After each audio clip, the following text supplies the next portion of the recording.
Huwag na kayo pumunta sa Viral Vertis North Park na to. Hindi dahil sa pangit siya, hindi dahil sa sirana, pero dahil sa ibang basurang taong pumupunta dito.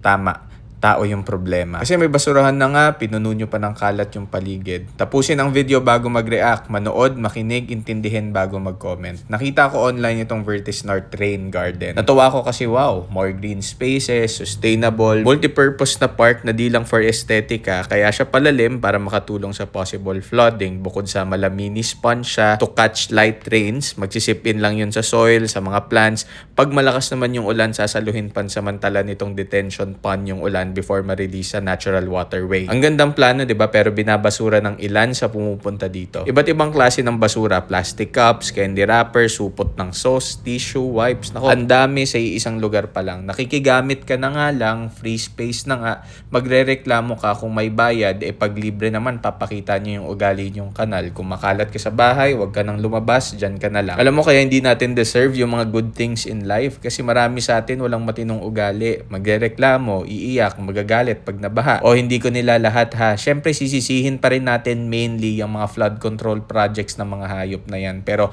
hayop na nga sila, tas magpapakaasal hayop ka din kung tipong ganito ka magkalat. O tulungan kita paano magtapon ha. Kunyari ito, kalat ko to, pinulot ko kung kanino man to. Tapos maghahanap ka ng basurahan kasi meron naman. Kung walang basurahan, edi ibulsa mo. May pambili ka ng pagkain pero utak wala. Pag nakakita ka ng basura, isushoot mo. Oo, responsibilidad din naman kahit papano ng Vertis North na maintain ito, i-maintain lang nila, hindi para pulutin yung mga basura mo. Ang pagiging mabuti, dinadala at ginagamit sa lahat ng bagay. Hindi lang sa amo mo at sa nakakataas sa'yo, hindi lang sa pinapaniwalaan mo at sa pamilya mo, dapat pati sa ibang tao, sa paligid mo. Kung gusto mo ng respeto, matuto kang rumespeto muna. Huwag na kayo pumunta sa park na to kung sisirain nyo lang din. Yung wala ka nang ginagawang nakakatulong sa mundo, sa bansa, tapos isa ka pa sa nang-aagrabyado, ano ka na lang yan? Uulitin ko ha, yung inis ko ay exclusively para sa mga trapo. Kung di ka naman tulad nila, di bati tayo syempre. Sabay-sabay nating mulatin ang mundong to, ang bansang to sa katotohanan na pilit nilang tinatalikuran. Kahit sa mga simpleng paraan, kahit sa maliit na pagbabago lang.